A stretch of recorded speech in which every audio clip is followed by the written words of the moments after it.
आप सभी भाई बहनों का आध्यात्मिक ज्ञानात्मक चैनल की ज्ञान कक्षा में एक बार फिर स्वागत है। आज की चर्चा का विषय है सतोगुण बढ़ाओ, रजोगुण घटाओ। और नीचे हमने लिखा है अन्यथा। और इस अन्यथा को हमने देखिए आज सफेद रंग से देखा। हालांकि इस शब्द का कोई एक विशेष मतलब नहीं है, लेकिन साथ में जब हमने देखे तीन तीर काले रंग से दर्शाए ना, काले रंग से देखिए जब हम दर्शाते हैं तो उससे हम थोड़ा एक बचाव के दृष्टिकोण से आगाह किया जाता है कि आगे देखिए ये खाई है, खड्डा है, गिरने की स्थिति कह लो, क्योंकि तीर तो देखिए नीचे की तरफ जा रहे हैं और वो भी देखिए काले रंग से। कभी कभी हम देखिए काले रंग से कुछ बातें रंगों से दर्शा देते हैं, कुछ लाल रंग से। आप देखोगे ना आपके घरों के आसपास ये जो बिजली यहाँ से आपूर्ति होती है तो वहाँ देखिए ट्रांसफार्मर लगे होते हैं, तो वहाँ भी एक खोपड़ी सी लाल रंग से दिखाई जाती है, वो खतरे की निशानी होती है। तो लाल रंग से भी कभी हम कुछ शब्दों को दर्शाते हैं। और कभी कभी देखिए हम ये काले तीर का अभिप्राय क्या है, ये देखिए आज हमने कहीं भी तमोगुण तो नहीं लिखा प्रत्यक्ष रूप से, लेकिन आपका हमारा जो एक रोकना क्या होता है कि हमें तमोगुण की खाई में घिरना नहीं, क्योंकि तमोगुण आपके हमारी देखिए ये अधोगति का कारण बनते हैं। ये जो नीचे की 80 लाख प्रकार की जोनियां जो आपके हमारे घरों के आसपास हमें आपको देखने को मिलती है, ये सभी के सभी देखिए तामसी जोनी है। तामस को देखिए अंधकार से जोड़ा जाता है, पदार्थों से जोड़ा जाता है, अज्ञानता से जोड़ा जाता है। तो ये आपके हमारे जीवन में देखिए तमोगुण एक मर्यादा में होना चाहिए। मर्यादा का अभिप्राय देखिए शास्त्रों में कहा गया कि हम सभी स्थूल शरीरों की जो कि स्वभाव से भी देखिए तामसी है। ये जो पृथ्वी जल अग्नि वायु आकाश है इनको भी तामस कहा गया। वैसे देखिए शास्त्रों में इनकी कोई वैसे निंदा नहीं जैसे मैं अपने प्रतिदिन की वीडियो में इनकी निंदा करता हूँ। वो निंदा इस रूप में इसलिए की जाती है कि सापेक्ष दृष्टिकोण से देखिए कहा जाता है ना, तमोगुण से 10 गुना अच्छा रजोगुण है, रजोगुण से भी 10 गुना अच्छा सतोगुण है, अब सतोगुण से भी 10 गुना अच्छा विशुद्ध सतोगुण है। तो ये एक सापेक्ष दृष्टिकोण से जब हम चर्चाएं करते हैं तो इनको देखिए हम अंकों से भी तो इसलिए दर्शाते हैं ना, तमोगुण को 1, रजोगुण को 10, सतोगुण को 100 और विशुद्ध सतोगुण को 1000। ये हमने देखिए ऐसा सूत्र इसलिए बनाया क्योंकि जब 1000 का नोट आज से 17-20 वर्ष पहले प्रचलन में था, तो हमने देखिए 1 का सिक्का, 10 का सिक्का, 100 का नोट और 1000 का नोट, तो इनकी एक महत्ता समझाई है। क्योंकि मनुष्य जोनि पाकर यदि हम अपने मिले हुए जीवन में परमात्मा को एक विशेष महत्व नहीं देते, देखिए परमात्मा का संदेश जब आप करते हो शब्दों से तो एक परम शब्द जुड़ता है। परम शब्द एक सत्ता के लिए आता है। हम सभी तो देखिए कितने ही आत्मा है, भले ही निश्चित है संख्या में, लेकिन हम सभी एक सामान्य आत्मा है। जबकि शास्त्रों में तो देखिए परमात्मा के प्रति क्या कहा गया, सच्चिदानंद। परमात्मा एक आनंद स्वरूप सत्ता है, और आनंद में क्या है देखिए परमात्मा को सच्चिदानंद इसलिए कहा जाता है क्योंकि आनंद में देखिए चित्त भी आ जाता है और चित्त में एक नित्यता बनी रहती है। सत्य चित्त आनंद, आनंद में देखिए सत्य भी आ जाता है, चित्त भी आ जाता है, और चित्त में देखिए केवल सत्य आता है, और सत्य में देखिए चित्त भी नहीं रहता। जब चित्त में ही आनंद नहीं है तो फिर सत्य में जब चित्त ही नहीं है तो आनंद की तो हम कल्पना ही नहीं कर सकते। देखिए ये सभी बातों पर हमें थोड़ा चिंतन करना चाहिए। देखिए हम तो प्रतिदिन आध्यात्मिक ज्ञानात्मक चैनल पर पिछले लगभग 3.25 वर्षों से एक वीडियो प्रतिदिन ही लगभग हम प्रसारित करते हैं। अब तक भी हमने देखिए ये जो 880, 85, 90 जो हमने वीडियो बनाई ये शास्त्रों के 3 तत्वों पर ही आधारित होती हैं। भगवान, आत्मा, ये दोनों देखिए चेतन तत्व है, और एक है माया। ये 3 ही तत्वों के अलावा और कोई ज्ञान नहीं है। देखिए माया का अभिप्राय ये प्रकृति के 3 गुणों से होता है। हालांकि शास्त्रों में तो देखिए इन 3 गुणों से जो विस्तार होता है उसको प्रकृति नहीं कहा जाता। एक साधारण मनुष्य है तो उसी को ही प्रकृति समझते हैं, और बहुत ही मोटी बुद्धि के स्तर पर जो अपने शरीर को या इस दृश्य जगत को जो देखने में आता है। देखिए हम अपनी दृष्टि दूर दूर तक जहाँ से दौड़ाते हैं तो हमें क्या नजर आता है? कहीं पृथ्वी, कहीं जल, कहीं अग्नि, कहीं वायु। हालांकि वायु और आकाश हमें प्रत्यक्ष रूप से कोई नजर नहीं आती, क्योंकि नजर तो देखिए हमें स्थूल रूप से तो पृथ्वी, जल, अग्नि ही नजर आते हैं। और इनका भी देखिए अभी हमने कुछ दिन पहले स्थूल से सूक्ष्मता का एक स्तर बताया ना। पृथ्वी तत्व सबसे अधिक स्थूल है। ये जितने भी पदार्थ आपके हमारे घरों में हैं, चाहे हमारा आपके हाथ में जो मोबाइल सेट है, टीवी है, लैपटॉप है, कुर्सी मेज हैं, घर में विभिन्न प्रकार के उपकरण हैं, जिस गाड़ी में आते जाते हैं वो भी पृथ्वी तत्व है, जिस मकान में हम आप रहते हैं वो भी पृथ्वी तत्व है। तो देखिए पृथ्वी तत्व तो एक स्थूल रूप से कहा जाता है। और उससे थोड़ा कम सूक्ष्म होता है क्या? जल। जल से भी कम सूक्ष्म होता है अग्नि। अग्नि से भी सूक्ष्म तत्व है वायु।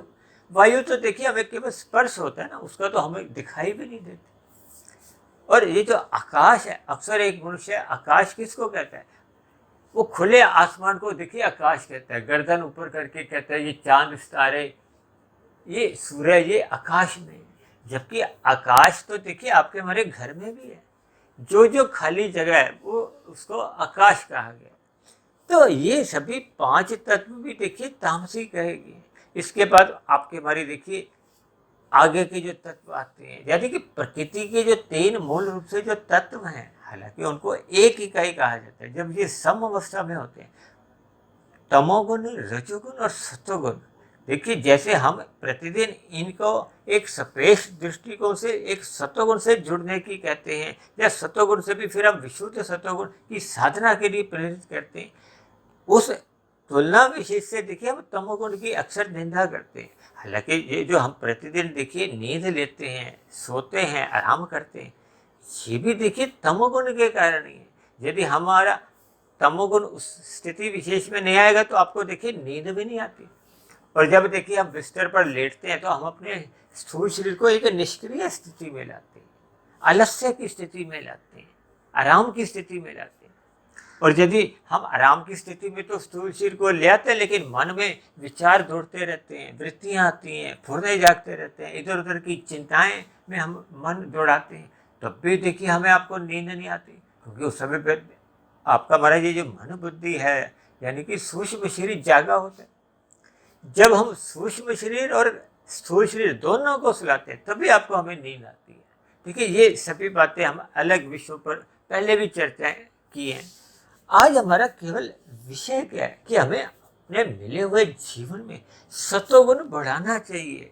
सतोगुण बढ़ाने के लिए ही तो ये मनुष्य जीवन मिला है, क्योंकि जब जब हम सतोगुण अपना बढ़ाते हैं तभी आपका ये जो रजोगुण है, रजोगुण क्या है? ये जो पांच भोग्य विषय हैं, इन पांच भोग्य विषयों की प्राप्ति के लिए जब हम धर्मानुसार अपना दिनचर्या रखते हैं, धर्म के अनुसार हम देखिए ये जो कर्म कांड भी कहेंगे ना, ये भी आपको हमें देखिए धर्म की चार दीवारी के अंदर ही रखते हैं, ताकि आपका हमारा देखिए पतन नहीं हो। पतन कब होता है? जब हम देखिए विषय भोग को भोगते हैं ना, जब उसके लिए हम छल कपट ठगी करते हैं, हेरा फेरी करते हैं, अन्य जीवों को हम कष्ट में डाल देते हैं, पीड़ा में डाल देते हैं, तो फिर वो तमोगुण की स्थितियाँ आती हैं। देखिए जैसे हम सुख चाहते हैं, क्या हम चाहते हैं कि हमें आते आते कोई मनुष्य एक थप्पड़ भी मार दे? और जब हम देखिए अपने सुख के लिए हम अन्य जीवों को पीड़ा में डाल देते हैं। आज मांसाहारी भोजन ग्रहण करने के लिए देखिए हम पक्षियों का, पशुओं का वध कर रहे हैं। वध करने का अभिप्राय क्या है? देखिए हत्या कर रहे हैं। एक मनुष्य दूसरे मनुष्य की हत्या करता है तो उस पर देखिए एक हत्या का आरोप लग जाता है, उसको फांसी तक भी मिल जाती है। लेकिन ये जो संसार में देखिए इतना ये जो पशु पक्षियों का वध हो रहा है, इस पर कोई कानून नियम लागू एक सरकार के स्तर पर कोई विशेष नियम लागू नहीं होता। लेकिन परमात्मा के स्तर पर तो देखिए इस भौतिक प्रकृति में जो जो कर्मफल सिद्धांत के अनुसार नियम कायदे बने हुए हैं।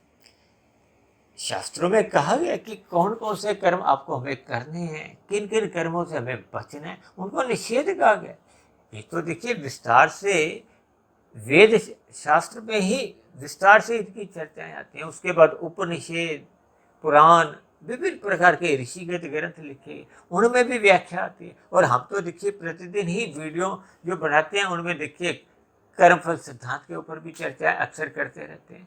हमारी तो प्रत्यक्ष रूप से ही कर्मफल सिद्धांत पे ही 50-70 वीडियो बनी है। कुल मिलाकर हमारी आपकी देखिए एक कोशिश यह होनी चाहिए कि हमें अपने मिले हुए जीवन में सत्वगुण बढ़ाना चाहिए। सत्वगुण बढ़ाना ही देखिए एक सत्संग है। जब हम सत्वगुण का संग करते हैं, सत्य का संग, हालांकि देखिए जो प्रकृति का जो सत्वगुण है वो भी कुछ अंश तक देखिए मलिन कहा जाता है। विशुद्ध सत्वगुण तो देखिए आत्मा के लिए, जब परमात्मा के लिए ही कहा जाता है। लेकिन फिर भी मैंने कहा ना सापेक्ष दृष्टिकोण से। अब देखिए आरंभ में जब हमने पाप कर्म छुड़वाने होते हैं तो हम कहते हैं ना ये पुण्य कर्म करो। देखिए तमोगुण छुड़वाने के लिए रजोगुण के लिए प्रेरित किया था, और साधारण पुण्य कर्म छुड़वाने के लिए हम कहते हैं कि विशेष प्रकार के पुण्य कर्म करो, सत्वगुण में जाके करो। देखिए ये जो कर्म कांड भी है, ये भी आपका हमारा जो रजोगुण है ये एक मर्यादित रखते हैं, क्योंकि रजोगुण जब जब मनुष्य का अमर्यादित होता है, आपके हमारे विषय भोग अनियंत्रित से हो जाते हैं। जैसे भगवान श्री कृष्ण ने गीता में उन 5 घोड़ों की लगाम को अपने हाथ में रखकर यही संदेश तो दिया कि हमने इन 5 विषयों को, या आपके हमारे जो 5 स्थूल भूतों का जो स्थूल शरीर बना हुआ है, या 5 आपकी हमारी ज्ञानेंद्रिय हैं, 5 कर्मेंद्रिय हैं, इनको हमने सही दिशा में शास्त्रों के अनुसार, देखिए शास्त्रों के अनुसार तो हम तभी चल पाते हैं ना जब आपकी हमारी सात्विक बुद्धि होती है। परमात्मा की आज्ञा अनुसार हम अपना जीवन जीते हैं, गुरु की आज्ञा अनुसार हम अपनी दिनचर्या रखते हैं, शास्त्रों में जो विधि विधान विहित कर्म कहे गए उन्हीं को ही हम करते हैं, और निषेध कर्मों से बचते हैं। देखिए निषेध कर्म क्या है, जब हम जैसे यातायात में निषेध कार्य करते हैं तो आपके हमारे चलान कट जाते हैं। इसी तरह तो देखिए प्रकृति में भी कर्मफल सिद्धांत में जब जब हम निषेध कर्म कर देते हैं, अन्य जीवों को पीड़ा देते हैं, भले ही देखिए संसार में हम कोई अपराध करते हैं तो हमारे विरुद्ध कोई FIR लिखी जाती है, फिर हमें पुलिस द्वारा कोर्ट में पेश करके वो अपराध साबित होने पे हमें सजा मिलती है। लेकिन परमात्मा के यहाँ तो देखिए कर्मफल सिद्धांत के अनुसार सभी व्यवस्थाएं अपने आप ही चलते रहते हैं, क्योंकि परमात्मा तो देखिए सर्वव्यापी सत्ता है। परमात्मा को किसी गवाह की जरूरत नहीं, वो तो देखिए एक सृष्टि की एक ऐसी व्यवस्था है। एक बार मैंने कुछ दिन पहले देखिए, कुछ महीने पहले एक वीडियो बनाया था ना कि आप कैमरे की निगरानी में, यानी कि आपके हमारे छोटे से छोटा किया गया कर्म भी देखिए लिखा जाता है। अक्सर हम कहते हैं ना कि आपका हमारा कारण शरीर में जो कर्माशय बनता है, लेखा जोखा बनता है, उनमें जैसे जैसे कर्म हम करते हैं वो लिखे जाते हैं। ये लिखे कौन से कर्म जाते हैं? जो हम सकाम भाव से करते हैं, फल पाने की इच्छा से करते हैं। और जब हम देखिए कर्म योग में स्थित हो जाते हैं, कर्म तो करते हैं लेकिन योग परमात्मा से, आत्मा का योग परमात्मा से, यानी कि आपके हमारे जीवन में किए गए कर्म के प्रति हम उसको केवल कर्तव्य समझ कर ईमानदारी से करते हैं, उसके बदले में हम फल पाने की इच्छा नहीं रखते, तो फिर वो निष्काम भाव से कर्म होता है, उसका कोई कर्माशय नहीं बनता। और निष्काम कर्म होने से ही आपके हमारी देखिए जीवन की ये जो आध्यात्मिक उन्नति होनी आरंभ होती है, साधना आरंभ होती है।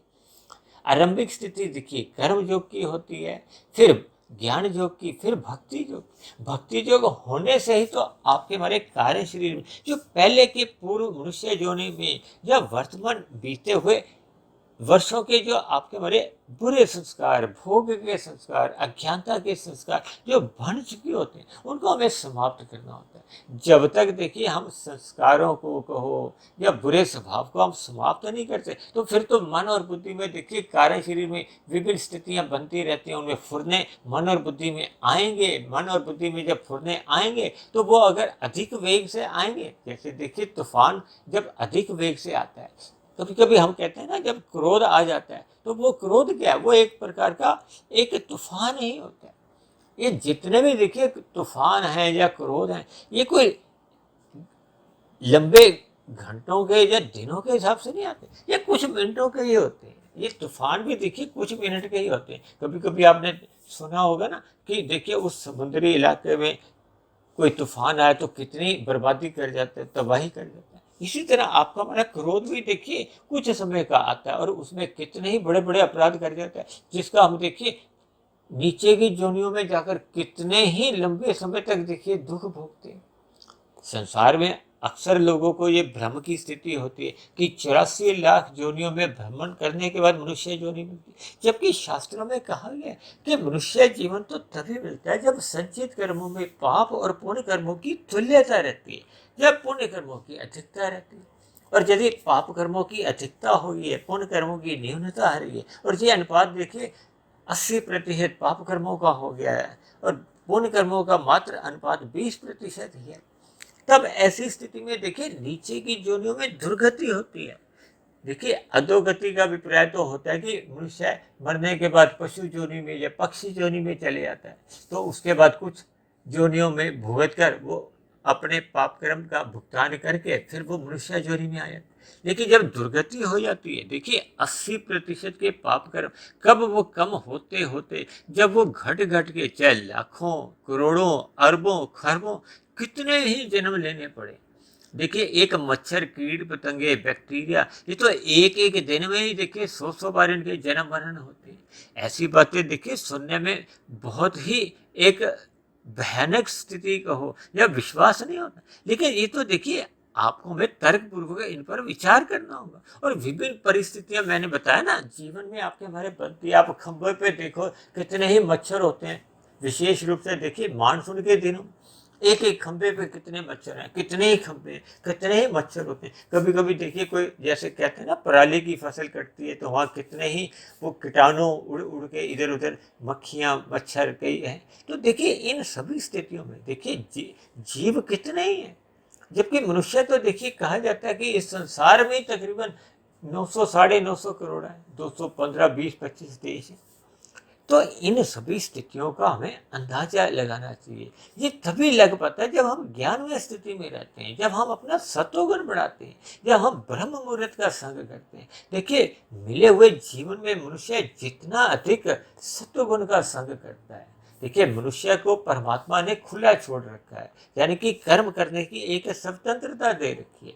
लेकिन शास्त्रों में एक पूर्ण रूप से विस्तार रूप से एक ज्ञान भी दिया गया, और यदि मनुष्य उस ज्ञान को लेता ही नहीं है, पढ़ता ही नहीं है, सुनता ही नहीं है, तो फिर उसके जीवन में अज्ञानता बनी रहती है। अज्ञानता बनी रहती है तो फिर उसके पाप कर्म देखिए एक सहज ही होने लगती है। देखिए शाम को जैसे ही सूर्य डूबता है तो अंधकार की स्थिति होती है। अंधकार की स्थिति को दूर करने के लिए हम क्या करते हैं, घर में बल्ब ट्यूब जलाते हैं ताकि आपके हमारे स्थूल शरीर को ठोकरें नहीं लगे। आज से देखिए 30-40 वर्ष पहले जब बहुत अधिक लाइट जाती थी तो क्या होता था, अंधकार में देखिए हम पहले दिया जला देते थे ताकि आपको हमें नजर आए। अंधकार में तो देखिए हम किसी कमरे में जाएं तो हमें ठोकरें लगते ना, कोई भी सामान अगर हमने वहाँ ढूंढना हो। इसी तरह आपके हमारे मन में जब अज्ञानता होती है तो फिर हमें सूझता नहीं है कि कौन से विहित कर्म है, कौन से निषेध कर्म है। तब तो मनुष्य भोग प्रेरित होते हुए अक्सर देखिए पाप कर्म ही करता है। जैसे अंधकार में आपका हमारा तन ठोकरे खाता है, इसी तरह अज्ञानता में आपका हमारा मन ठोकरे खाता है, और अज्ञानता में अक्सर फिर पाप कर्म मनुष्य करता ही रहता है। संसार में अक्सर मनुष्य देखिए अन्य मनुष्यों से प्रभावित होता है, और यदि बहुमत के स्तर पर देखिए अधिक लोग पाप कर्म कर रहे हैं तो फिर उनको देखा देखी सभी मनुष्य ही देखिए फिर पाप कर्मों में ही लिप्त रहते हैं। और कितने ही पाप कर्म देखिए हम सभी भाई बहन दिन में कितने ही ऐसे पाप कर्म करते रहते हैं जिनका हमें बोध भी नहीं रहता। अक्सर मनुष्य देखिए दिन में 2-4 पुण्य कर्म करता है तो उसको तो रात सोते समय तक भी याद रहता है, लेकिन दिन भर वो कितने ही पाप कर्म कर जाता है उस पर कभी चिंतन ही नहीं करता। अक्सर मनुष्य देखिए घर से जब व्यवसाय तक जाता है या अपने दफ्तर में जाता है तो रास्ते में देखिए स्कूटर कार पर सवार होता हुआ वो कितने ही प्रकार की गलत ढंग से अपनी ड्राइविंग करता है या ओवरटेक करता है, या विभिन्न प्रकार की देखिए आजकल तो गुटखा खाने का प्रचलन बहुत अधिक बढ़ता जा रहा है। लोग खाते पीते इधर उधर थूकते हुए जाते हैं, या विभिन्न स्थितियां देखिए जिनको कहने में भी मुझे संकोच होता है। ये मनुष्य के देखिए पाप कर्म इतने अधिक बढ़ते जाते हैं।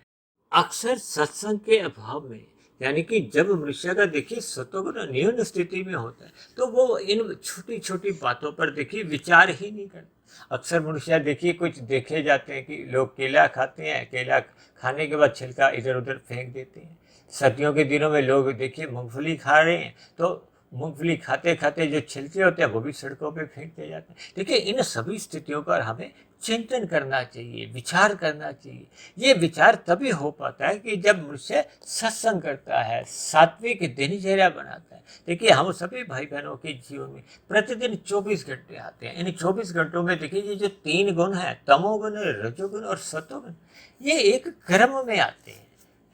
शाम को जैसे ही सूर्य डूबता है तो तमोगुण का आरंभ हो जाता है। लगभग 8 घंटे का तमोगुण होता है। इसलिए तो कहा जाता है ना कि रात को मनुष्य को सो जाना चाहिए जब तमोगुण की प्रधानता होती है। ये तमोगुण की प्रधानता में देखिए, ये मोहनात्मक स्थितियां होती हैं। अक्सर देखिए, आप देखोगे ना, रात के समय अधिक अपराध होते हैं। विभिन्न प्रकार की जो एक गलत गतिविधियां जो समाज में आप देखते हो, वो रात के समय अधिक पाई जाती है। क्योंकि मोह की स्थिति होती है, अज्ञानता की स्थिति होती है। क्योंकि अंधकार को देखिए तमोगुण से जोड़ा जाता है, अंधकार को अज्ञानता से जोड़ दिया जाता है। जबकि ये जो रजोगुण है, इसको देखिए भोगों से जोड़ा जाता है। ये भोग के हैं, 5 भोग विषय हैं: गंध, रस, रूप, स्पर्श और शब्द। देखिए, इन विषय भोगों को अधिक से अधिक भोगने की प्रवृत्ति जब मन में बैठ जाती है तो फिर मनुष्य आरंभ में तो देखिए धर्मानुसार अपना धन कमाता है। ये जो 4 पुरुषार्थ है ना, धर्म, अर्थ, काम और मोक्ष। देखिए, मोक्ष तो एक अंतिम स्थिति है। जब हम ये जन्म मरण के बंधन से छूट जाते हैं तो वो मोक्ष की स्थिति बनती है। लेकिन आरंभिक स्थिति में तो देखिए, ये जो धर्म की 4 दीवारी में जब हम धन कमाते हैं, बिना छल कपट के हम धन कमाते हैं, किसी अन्य जीवों के साथ हम किसी प्रकार की कोई हेरा फेरी, छल कपट, ठगी नहीं करते, तो फिर वो धर्मानुसार हमारा धन होता है। जब धर्मानुसार हम धन कमाते हैं तो फिर आपके हमारे जीवन में देखिए भोग भी नियंत्रण में रहते हैं। जब हम छल कपट, ठगी, हेरा फेरियों द्वारा धन कमाते हैं, उस कमाए गए धन से देखिए हम अधिक भोग विषयों को ही भोगते हैं। ये भोग विषय जब अनियंत्रित होते हैं तो फिर वो भोगों के ही जो एक अज्ञानता के हो, भोगों के वो संस्कार आपके हमारे कार्य शरीर में बनने लगते हैं। देखिए, जब हम धर्मानुसार आचरण करते हैं, कर्म करते हैं, देखिए रजोगुण में रहते हुए एक साधारण पुण्य कर्म होते हैं।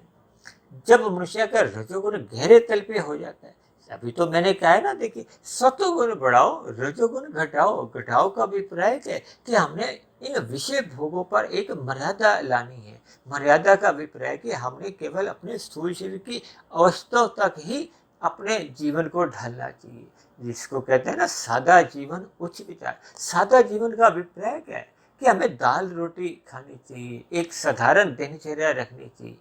और उच्च विचार का मतलब क्या है कि हमें सतोगुण अपना बढ़ाना चाहिए, सत्संग करना चाहिए। क्योंकि सतोगुण हम जितना अधिक बढ़ा लेते हैं उतने हमारी ज्ञान की ऊंची स्थितियां बनती जाती हैं। जब ज्ञान ऊंचे स्तर पर होता है तो फिर शास्त्रों के जो सूक्ष्म रहस्य हैं, जैसे कहते हैं ना, अधिक प्रकाश में, जब ये क्रिकेट के भी मैच दिन रात के होते हैं तो अधिक प्रकाश किया जाता है।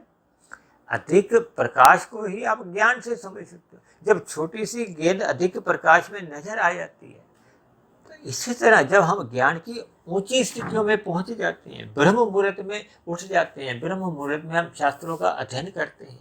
इसलिए तो देखिए, हम परमात्मा की प्रेरणा से प्रतिदिन ब्रह्म मुहूर्त में ही इन वीडियो का प्रसारण करते हैं। इन ब्रह्म मुहूर्त में ही परमात्मा की प्रेरणा से हम देखिए विभिन्न प्रकार की सैद्धांतिक बातों पर हम चर्चा कर पाते हैं। उनको विभिन्न साधारण उदाहरणों से समझाने का परमात्मा की प्रेरणा से हम प्रयास करते हैं। क्योंकि आपके हमारे जीवन में जैसे जैसे देखिए गतिविधियाँ या परिस्थितियाँ दिन में चल रही होती, उन परिस्थितियों को जोड़कर मैं सैद्धांतिक बातों की चर्चा करता हूँ, ताकि शास्त्रों की सैद्धांतिक बातें आपके हमारे कार्य शरीर में शुभ संस्कार रूप में टिक जाए। देखिए, ज्ञान जब टिक जाता तभी ज्ञान का प्रभाव को हो, असर को वो फल मिलता है। देखिए, अगर हमारे जीवन की गलत दिशा है, देखिए हम यहाँ से कन्याकुमारी अगर हमने जाना है, अगर हम कन्याकुमारी जाने की बजाय देखिए हम जम्मू कश्मीर की ओर चल रहे हैं, तो आपके हमारी देखिए फिर वो दिशा गलत है। और जैसे ही हमें अपनी गलत दिशा का बोध हो जाता है तो हम उसी समय ही रुक जाते हैं। इसी तरह जब हम ज्ञान में रहते हैं तो हमें बोध होता है, ये जो रजोगुण में जो हम बार बार 5 विषयों का संग करते हैं, बोध करते हैं, जबकि आपके हमारे स्थूल शरीर की देखिए एक समय विशेष के बाद जो एक भोग्य इंद्रिय हैं वो तो शिथिल होती जाती है। देखिए जब 60, 70, 80 साल का मनुष्य हो जाता है, 85, 90 साल का हो जाता है, तो उसकी भोग्य इंद्रिय बहुत कमजोर हो जाती है। भले ही घर पे जितने भी भोग्य पदार्थ पड़े हों वो उनको भोग नहीं पाते। ये स्थूल शरीर का एक स्वभाव है।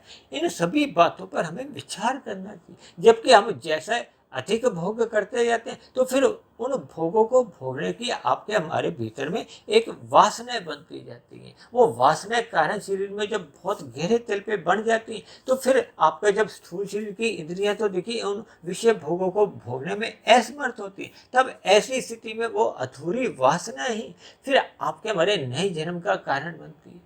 और नया जन्म तो देखिए उन्हीं परिस्थितियों में मिलता है जैसे जैसे आपके हमारे संचित कर्मों की पात्रता होती है, योग्यता होती है। जैसी योग्यता होती है फिर वैसा ही नया एक स्थूल शरीर मिलता है। देखिए कारण शरीर को इसलिए तो कारण शरीर कहा जाता है। जैसा कारण होगा वैसे फिर कार्य होगा। कार्य क्या है? ये जो 84 लाख प्रकार की योनियों के अलग अलग स्थूल शरीर, ये कार्य ही तो है। ये कार्य करते हुए तो दिखाई देते हैं। हम मनुष्य योनि में हम कुत्ते बिल्ली को देखते हैं, खरगोश को देखते हैं, विभिन्न प्रकार के पक्षी देखते हैं, कीड़े मकोड़े देखते हैं। और ये पेड़ पौधे भी देखिए, ये भी एक योनि है। अक्सर मनुष्य पेड़ पौधों को योनि नहीं समझता क्योंकि वो चल फिर नहीं सकते। अक्सर मनुष्य जिसमें एक गति होती है उसी को ही योनि मानता है। जबकि शास्त्रों में तो कहा गया ये पेड़ पौधे भी देखिए कितने ही हैं। शास्त्रों में तो इसको 20 लाख प्रकार के कहेंगे। इन सभी बातों पर मनुष्य को विचार करना चाहिए क्योंकि मनुष्य जो नहीं मननशील है, तभी तो इसको मनुष्य कहा जाएगा। हमें मंथन करना है, हमें चिंतन करना है। हम जितना अधिक सत्संग की बातों पे मनन करते हैं, चिंतन करते हैं, उतने आपके हमारा ज्ञान स्थिर अवस्था में होता है। हमारी ज्ञान में स्थिति होने से ही फिर हमें सही गलत की एक पहचान होने लगती है। अक्सर जैसे जैसे आपका हमारा देखिए सत्वगुण बढ़ता जाता है, ज्ञान में स्थिति बढ़ती जाती है, हम ब्रह्म मुहूर्त का संग करते हैं, शास्त्रों का अध्ययन करते हैं, तो फिर हमें महसूस होता है कि भूतकाल में जब देखिए हम विषय भोगों की गलियों में आवारागर्दी किया करते थे। अक्सर देखिए युवावस्था में देखिए मनुष्य की इन टीवी के जितने भी जो धारावाहिक होते हैं या और भी घूमने फिरने की जो स्थितियां होती हैं उनमें अधिक रुचि बनी होती है। देखिए हम सभी भाई बहनों का मिला हुआ जीवन तो देखिए एक निश्चित सांसें लेकर आया, निश्चित आयु लेकर आया। इस मिली हुई आयु में यानी कि स्थूल शरीर के रहते रहते हम अपने कारण शरीर में जितने बुरे संस्कार, भोग के संस्कार समाप्त कर सकते हैं हमें करने चाहिए। और यदि हम देखिए घूमने फिरने में देखिए आज संसार के विषय भोगों की जो एक चकाचौंध है एक मेलों के समान है। जैसे मेले में चकाचौंध होती है ना तो बच्चे अक्सर माता पिता से बिछुड़ जाते हैं। हमारे माता पिता कौन है? भगवान। हम अपने भगवान से जब विमुख हो जाते हैं, जब हम मेलों की चकाचौंध में खो जाते हैं, यानी कि विषय भोगों की गलियों में हम गहरे तल पे चले जाते हैं। ये जो आज माल की भी जो स्थिति है वो भी एक मेलों के समान ही है। देखिए आज से 50-70 वर्ष पहले देखिए माल नहीं हुआ करते थे, तब तो अक्सर एक साधारण मनुष्य की मेलों में जाने की एक रुचि बनी होती थी। आज मेलों का ही रूप एक माल ने ले लिए। आप माल में देखिए घूमने जाओ तो आपके पास इतने अधिक भोगों के विकल्प होते हैं कि आपको परमात्मा की स्मृति रहती ही नहीं। देखिए इन सभी स्थितियों का हमें एक ज्ञान पूर्वक चिंतन करना होगा क्योंकि ये रजोगुण की जितनी भी स्थितियां हैं ये भोगात्मक है। ये जितने भी विज्ञापन आते हैं ये भी आपका हमारा देखिए कोई सत्वगुण नहीं बढ़ाते, ये आपके हमारे रजोगुण को भड़काते हैं। आज समाज में विभिन्न प्रकार के देखिए कुछ मोहनात्मक स्थितियां उत्पन्न करने वाले विज्ञापन भी आते हैं जिसमें देखिए ये गुटखा के भी विज्ञापन आते हैं, भले ही उनको सुपारी का नाम दे दिया जाता है। ये सभी आपके हमारी सत्वगुण को या ज्ञान की स्थिति को धूमिल करते हैं। शास्त्रों में तो यहाँ भी कहा गया है कि देखिए सत्वगुण में हम ज्ञान की स्थिति में रहते हैं, ये रजोगुण में धुंधली स्थिति होती है, भ्रम की स्थिति होती है। आपका हमारा ज्ञान धूमिल स्थिति में होता है। यानी कि रजोगुण में रहते हुए जब मनुष्य जो भी कर्म करता है, जैसे हमें धुंध में अधिक दूरी का वाहन नजर नहीं आता ना, हम धीरे धीरे चलाते हैं। और जब हम रजोगुण में देखिए धुंध में भी गाड़ी अगर तीव्र गति से चलाते हैं तो फिर दुर्घटनाएं होती हैं। अक्सर आपने हाईवे पे देखा होगा ना, धुंध के कारण इतनी गाड़ियों की भिड़ंत होगी, दुर्घटनाएं होगी। यानी कि जब हम अपना रजोगुण अमर्यादित कर देते हैं, अमर्यादित का अभिप्राय है कि हमें उन किए गए भोगों के भविष्य में कैसे कैसे परिणाम आएंगे। देखिए, अगर हम रजोगुण को सतोगुण की लगाम से कहो या एक धर्मानुसार भी हम आचरण करते हैं, लेकिन भोग भोगते भोगते आपके हमारे बुरे संस्कार कारण शरीर में जमने लगते हैं। वो बुरे संस्कार फिर कभी ना कभी हमें पाप कर्मों में गिरा देते हैं। इसलिए तो कहा जाता है कि रजोगुण एक फिसलन है। फिसलन में देखिए मनुष्य गिरते गिरते फिर वो तमोगुण में गिर जाता है। अक्सर देखिए, आप सभी भाई बहन कभी ना कभी गंगा में स्नान करने के लिए हरिद्वार गए होंगे। तो जब हम हरिद्वार में भी गंगा नदी में जब स्नान करते हैं तो थोड़े गहरे तल पर जाने से पहले हम वो लोहे के संगल को पकड़ लेते हैं ताकि हम डूब नहीं जाए।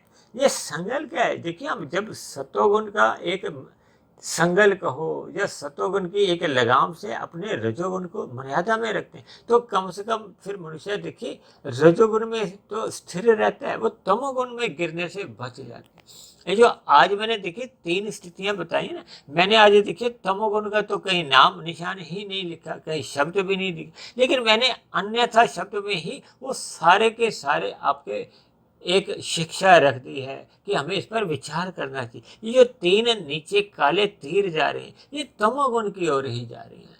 जब आपके हमारे विषय भोग अनियंत्रित हो जाते हैं और कब मनुष्य देखिए प्रमाद में आ जाता है और प्रमाद में रहते रहते फिर वो आलस्य में आ जाता है। आलस्य में फिर वो विषय भोगों का जो एक वेग का जो आदत है, स्वभाव बिगड़ चुका होता है, उसके लिए फिर वो मनुष्य आवश्यक कर्म तो कर नहीं पाता। तब ऐसी स्थिति में वो विषय भोगों के वेग ही हम अन्य मनुष्यों के साथ छल कपट, ठगी, हेरा फेरी, चतुराइयाँ जैसे करते हैं ताकि अन्य मनुष्यों के धन कहो या उनके भोग हमारे पास आ जाए। तब ऐसी स्थिति में मनुष्य देखिए पाप कर्म कर जाता है, छोटे रास्तों का इस्तेमाल करता है। ये सभी स्थितियां मनुष्य का देखिए अधोगति का कारण बनते हैं। भले ही आरंभिक स्थिति में देखिए हमें वो विषय भोगों की प्राप्ति अच्छी लगती है। देखिए, जैसे हम आरंभ में देखिए बैंक से कोई ऋण लेते हैं ना, तो ऋण का बाद में हमें देखिए मूल रकम भी चुकानी होती है, ब्याज भी देना होता है। इसी तरह आज मनुष्य देखिए अनियंत्रित विषय भोगों के लिए जो तमोगुण में गिर जाता है ना, पाप कर्म कर जाता है, वो भी एक ऋण ही है। इन ऋणों का भुगतान करने के लिए ही फिर ये नीचे की जोनियां में ये जो आप और हम अपने घरों के आसपास देखते हैं ना, हमारे आपके पास तो देखिए भोजन की व्यवस्था रहती है। आज पक्षियों की, पशुओं की क्या स्थिति होती है? हमें आपको यदि देखिए एक समय का, 2 समय का भोजन नहीं मिलता तो हम विचलित हो जाते हैं। अब पशु पक्षियों की तो देखिए स्थिति ऐसी रहती है कि 2-2 दिन, 3-3 दिन, 4-4 दिन अगर उनको खाना नहीं मिलता तो परमात्मा की उन सभी पशु पक्षियों पर ही नहीं, अन्य जीवों पर सभी पे देखिए एक दया दृष्टि बनी रहती है, जब उनको क्रमशः अचेत रखा हुआ कि उनको अपने पाप कर्मों के दुख रूपी फल भोगते समय पीड़ा नहीं हो, कष्ट नहीं हो। जैसे आपके हमारे दांत में देखिए कीड़ा लग जाता है और दांत निकालते समय हमें पीड़ा नहीं हो तो डॉक्टर वहाँ उस क्षेत्र को सुन्न कर देता है, इंजेक्शन दे देता है। इसी तरह परमात्मा ने भी देखिए नीचे की जोनियों के जीवों को क्रमशः अचेत रखा हुआ है ताकि वो अपने दुखों को भोगते समय उनको पीड़ा नहीं हो। अब देखिए जैसे जैसे उनके दुख भोगे जाते हैं तो उनका पाप कर्मों का कर्माशय घटता जाता है, घटता जाता है। वो घट घट के देखिए भले ही लाखों जन्म हो, करोड़ों अरबों, जैसे मैंने अभी कहा था ना, वो घट के जब वो पुण्य कर्मों की बराबरी में आ जाते हैं तो फिर उनको पुनः मनुष्य योनि की प्राप्ति हो जाती है। लेकिन मनुष्य योनि पाकर उनके पहले के जो बुरे संस्कार थे वो कारण शरीर में वैसे की वैसी स्थिति में बने रहते हैं। इसलिए उन बुरे संस्कारों को समाप्त करने के लिए हमें सत्संग करना होता है। सत्संग करने का अभिप्राय सतोगुण बढ़ाना होता है। सतोगुण बढ़ाने पे ही फिर आगे की हमारी जो एक जीवन की दिशा है वो एक निर्धारित हो पाती है। इसीलिए देखिए हमने 2-3 महीने पहले एक वीडियो तैयार किया था ना, ज्ञान का स्तर बदलते ही आपका हमारा संसार बदल जाता है, यानी कि आपके हमारे जीवन का लक्ष्य बदल जाता है। एक मनुष्य देखिए आज से 20-25 वर्ष पहले अधिक धन कमाने में ही रुचि रखता था। देखिए आज कुछ ऐसे बड़े बड़े उद्योगपति भी हैं जिन्होंने अपने कमाए गए धन का आधे से भी अधिक भाग देखिए वो करोड़ों में, अरबों में वो परोपकार के कार्यों में लगा दिया। देखिए जब उन्होंने धन कमाया था तब वो रजोगुण की स्थिति थी। आज उनको ज्ञान हो गया, उनका सतोगुण बढ़ गया। उस बढ़े हुए सतोगुण के प्रभाव के फलस्वरूप ही उन्होंने अपने मिले हुए धन का परोपकार के कार्यों में लगाया। देखिए हम यदि अपने जीते जी इन सभी परोपकार के कार्यों को कर जाते हैं या कमाए गए धन को हम देखिए एक अभावग्रस्त लोगों के बीच में कहो, चाहे वो जीव जंतु हो चाहे वो मनुष्य हो, यानी कि हम परोपकार के कार्यों में लगा देते हैं तो वो कमाए गए धन का देखिए एक सदुपयोग है। इससे भी आपका हमारा देखिए कर्माशय बहुत अधिक सही गति में चले जाता है।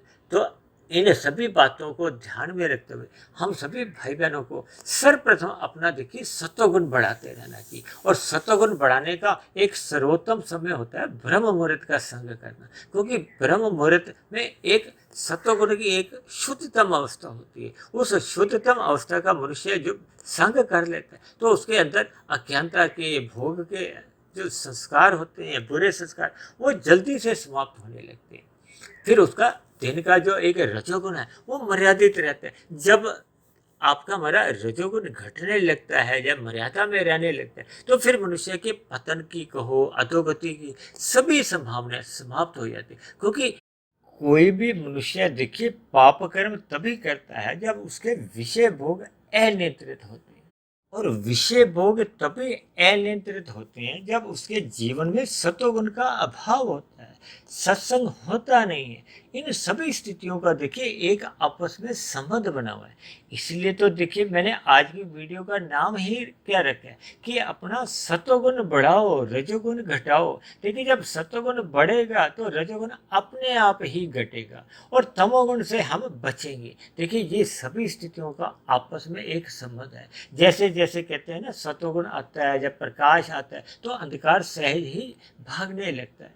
यही स्थितियां देखिए आपके हमारे जीवन की हैं। जब आपके हमारे जीवन में सत्संग बढ़ने लगता है, सतोगुण बढ़ने लगता है तो रजोगुण एक मर्यादा में आ जाता है या घट जाता है। देखिए ये जो ज्ञान पूर्वक वैराग्य होता है क्या है, ये रजोगुण घटने तो है। जब मनुष्य का रजोगुण ही घट जाता है तो फिर नीचे तमोगुण में गिरने की सभी संभावनाएं अपने आप ही बंद हो जाती हैं। इसलिए मेरी आप सभी भाई बहनों से विनती है कि मिले हुए जीवन में हमें अपना सत्वगुण बढ़ाने का प्रयत्न करते रहना चाहिए, सत्संग करते रहना चाहिए, ब्रह्म मुहूर्त में अवश्य ही उठ जाना चाहिए। ऐसी सभी शुभ स्थितियां हम सभी भाई बहनों के जीवन में भी बने ताकि मिला हुआ जीवन सफल हो, सार्थक हो। इन्हीं शुभ कामनाओं के साथ आज की चर्चा विशेष को अब हम यहीं विश्राम देते हैं। यदि बनी हुई वीडियो आपको प्रेरणादायक लगती हो, ज्ञानवर्धक लगती हो, परमात्मा से जुड़ने में कहो या सतोगुण बढ़ाने में आपका मार्गदर्शन करती हो, तो मेरी आप सभी भाई बहनों से विनती है कि इस बनी हुई वीडियो विशेष को आप अधिक से अधिक भाई बहनों में शेयर करें ताकि अन्य भाई बहनों का भी सतोगुण बढ़े, यानी कि समाज में सतोगुण का विस्तार हो। उस बढ़े हुए सतोगुण में कहो समाज में भाईचारा बना रहे, प्रेम मोहब्बत बनी रहे और परमात्मा में सहज ही आपकी हमारी प्रीति बनी रहे। और यदि मेरी बनी हुई वीडियो विशेष पर आपको किसी प्रकार की कोई शिकायत हो, आपत्ति हो या वीडियो संबंधित आपका कोई प्रश्न हो या मेरे आध्यात्मिक ज्ञानात्मक चैनल के प्रति आपका कोई सुझाव हो, इन सभी बातों को आप नीचे दिए गए कमेंट्स बॉक्स पर जाकर लिख सकते हो। तो अब चर्चा विशेष को यहीं विश्राम देते हैं। कल फिर मिलते हैं एक नए विषय को लेकर, एक नए संदेश के साथ। तब तक आप सभी भाई बहनों का बहुत बहुत धन्यवाद।